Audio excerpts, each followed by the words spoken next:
예, 이제 오늘 부동산 공법 3개년 기초문제 특강 진행을 하도록 하겠습니다. 일단은 지금 23, 24, 25 최근 3년간 공법 문제 이렇게 쭉 나열을 해봤고요. 법령 개정 때문에 삭제가 된 것들도 두 문제가 있습니다.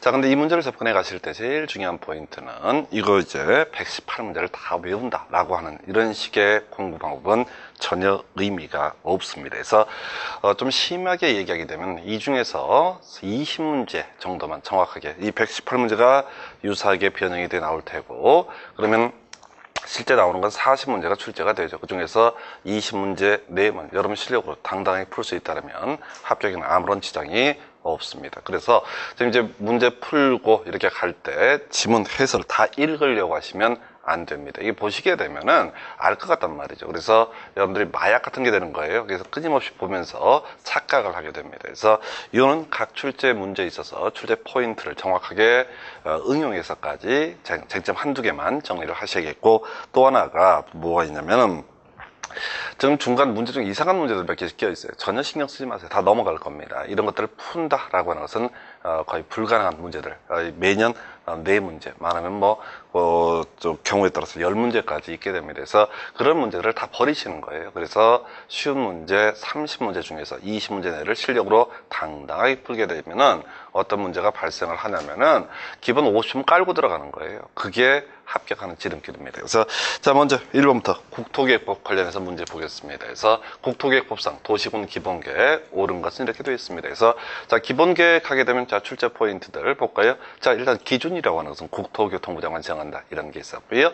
이 도시군 기본계획하고 광역도시계획, 국가계획도 관리계획, 관계라고 하는 게 출제 포인트가 되게 됩니다. 그래서 자, 이런 식이 있었죠. 이 관리계획은 기본계획에 적합해야 되고, 기본계획은 광역도시계획에, 또 기본계획은 국가계획에 적합해야 된다라고 하는 거. 충돌하면요 상위계획을 우선하여 적용한다. 그 다음에 기본계획 취합도에서는 시장군수 등 관할구역 수립해야 된다라고 하는 원칙적 명제에서 예외적 경우수 있었죠. 예, 일단은 원칙은 관할구역인데 인접지구 포함해서 수립할 수 있다라고 하는 쟁점하고, 그 다음에 또 하나의 포인트가 수립하지 않아도 되는 케이스. 24회 때 답이 됐는데요. 수도권에 속하지 않냐고, 광역시와 경계를 같이 하지 않냐고, 인구 10만이야. 이런 세 가지 조건을 모두 충족하면 기본계획 수립하지 아니할 수 있다. 마지막 쟁점, 시장군수가 수립하면 도지사의 승인을 받아야 되는데 특별시장, 광역시장은 스스로 확정하는 그런 구조가 되겠습니다. 자, 일단 가게 되면요, 시장군수 관할구역에 대해서만 수립할 수 있다. 틀렸죠? 자, 인접시군을 포함해서 수립할 수는 없다 해서 틀린 편. 자, 우리 이제 문제풀이 할 때 가르쳐준 테크닉들, 없다는 확률적으로 한 80% 이상 틀렸다, 이렇게 가야 되겠고요. 하여튼 인접시군 포함해서 수립할 수 있다, 포인트고요.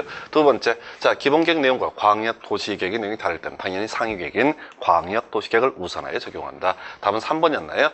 수도권에 속하지 않냐고, 광역시와 경계를 같이 하지 않냐고, 인구 바로 10만 이하, 좀 어려웠죠? 인구 7만 명의 구원에서 예식접수를 주고 있고요. 도시군 기본계획을 수립하지 아니할 수 있다. 답을 3번으로 쟁점을 삼아놨고요. 자, 기본계획을 변경할 때 공청회를 개최하지 아니할 수 있다 해서 틀렸고요.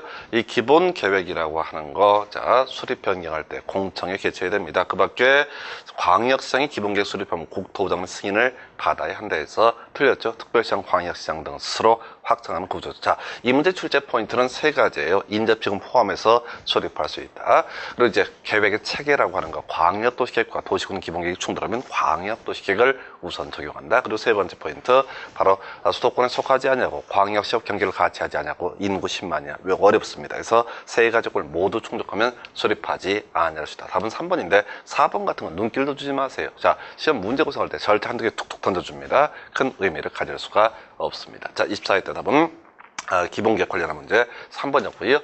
자, 2번 문제, 도시군 관리계획으로 결정할 사항이 아닌가. 좀 어려웠던 문제였죠. 이게 이제 23회 때 문제가 구성이 된 사례가 될 것이고, 또 뭐가 있었냐면은 이제 15회 때 이런 문제가 나왔어요. 자, 이 문제 취지는 그렇습니다. 관리계획이라고 하는 게 5개가 있죠. 용도지역, 용도지구, 용도구역, 기반시설, 지구단위계획까지 5개를 묶어서 주로 관리계획이라고 부르게 됩니다. 문제, 자, 관리계획이냐 아니냐를 따져 물을 때는 출제하는 포인트가 정해져 있어요. 바로 구역이라는 개념이죠. 우리가 이제 용도구역, 과거에 4개, 지금 법 개정돼서 5개가 됐죠. 자, 종류 한번 기억해 보겠습니다. 개발제한구역, 시가화 조정구역, 수산자원보호구역, 그리고 도시 자연공원구역에다가 이번에 법 개정돼서 추가된 입지규제 최소구역이라고 하는 거. 자, 문제는 우리 법에서 구역이라는 용어를 많이 씁니다. 이 답처럼 개발 밀도관리구역, 기반시설 부담구역, 토지거래허가구역, 도시개발구역 억수로 많아요. 자, 문제는 구역이라는 용어를 쓴다고 해서 용도구역이 되는 것은 아니다라고 하는 게 논의 포인트가 되겠습니다. 그래서 답은요 1번. 나머지를 거 읽는 게 아니야. 자, 지구라는 용어를 쓴다고 해서 다 용도 지구가 되는 것은 아니다. 그래서 우리 용도 지구는 고, 경, 미, 보시, 취계, 방, 특방 10개만 있었습니다. 그래서 자, 요건 15회 문제랑 거의 똑같이 구성했던 그런 사례가 되겠고요. 자, 나머지는 지금 설명드릴 만한 이슈는 없어 보입니다. 3번 문제예요.